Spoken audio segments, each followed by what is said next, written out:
આજે ભર ઉનાળે કમોસમી વરસાદે અનેક વિસ્તારોમાં ભૂક્કા બોલાવ્યા। બોટાદમાં પવન અને મોટા કરા સાથે માવઠું થયું। ભારે પવન સાથે વરસાદ થતા બોટાદ ભાવનગર રોડ પર હોર્ડિંગ ધરાશાયી થઈ।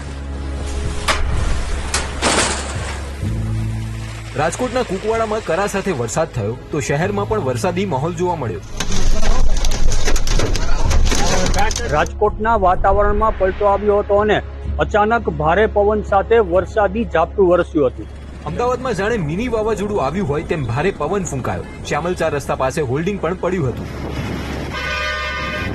અમદાવાદની અંદર જે પવન જે છે તે વધુ વેગે અત્યારે વહી રહ્યો છે। એસજી હાઈવે ઉપર ધૂળની ડમરીઓ ઉડી રહી છે। વાહન ચાલકો જે વાહન ચલાવી રહ્યા છે તેમને તકલીફ પડી રહી છે। વડોદરામાં પણ એ જ સ્થિતિ જોવા મળી। માવઠાની ધડબડાટીથી ક્યાંક વૃક્ષો પણ ધરાશાયી થયા હતા। વીજળી અને કડાકા ભડાકા સાથે શરૂ થયેલા વરસાદને કારણે નોકરી ધંધાથી ઘરે જતા લોકો અટવાઈ ગયા હતા।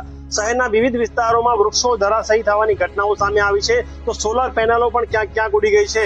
ચોટીલામાં તો જાણે ફૂલ વરસાદી માહોલ જોવા મળ્યો। વાદળો અને વરસાદી વાતાવરણથી પર્વત ઢંકાયો તો ક્યાંક બજારોમાં વરસાદના વહેતા પાણી જોવા મળ્યા।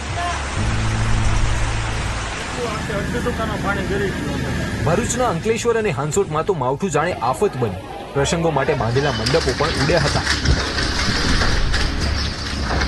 ધોળકા અને ધંધુકામાં પણ મેમાં ધોધમાર માવઠું થયું અને ભાવનગરમાં તો જાણે અષાઢી જેવો માહોલ જોવા મળ્યો। જોકે ભર ઉનાળે વાતાવરણના બદલાયેલા આ રૂપથી ખેડૂતો ચિંતામાં મુકાયા છે।